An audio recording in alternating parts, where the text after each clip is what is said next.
ఈ మధ్య పండగ సమయంలో అయితే మనమైతే కాస్త బిజీగా ఉండడం వల్ల వీడియోలు అయితే పెట్టడం అయితే ఆపేసాం. కానీ మనమైతే ఇప్పుడైతే తిరుమల గురించి అయితే కొన్ని విషయాలు అయితే తెలుసుకోవడం జరిగింది. తిరుమల 1932లో స్థాపించబడింది.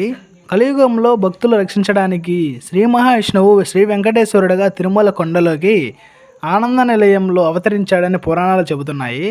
అలాగే తిరుమల ఆలయానికి ముఖ్యంగా ఆనంద నిలయానికి తొండమాన్ చక్రవర్తి పునాది వేశారని, అలాగే తిరుమల క్షేత్రాన్ని శివుడు క్షేత్రపాలకుడుగా కాపాడుతున్నారని నమ్మకం.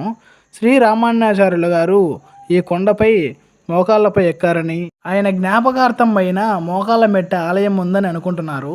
తిరుమల కొండ సముద్ర మట్టానికి సుమారు 3200 అడుగుల ఎత్తులో ఉందని, అలాగే తిరుమల అనేది ప్రపంచ స్థాయిలో 2వ దేవాలయంగా పరిగణించబడుతుందని చాలామంది అయితే అనుకోవడం జరుగుతుంది. ఇష్టం వచ్చినప్పుడల్లా తిరుమలకి వెళ్ళాలంటే అదైతే జరగడం అసంభవం. శ్రీ వెంకటేశ్వర స్వామి మనల్ని చూడాలి అని అనుకుంటే తప్ప మనమైతే తిరుమలకి అయితే అస్సలు వెళ్ళలేదు. మీరు అనుకోకుండా ఎప్పుడైనా తిరుమలకి వెళ్ళి ఉంటే కామెంట్ అయితే చేసేయండి.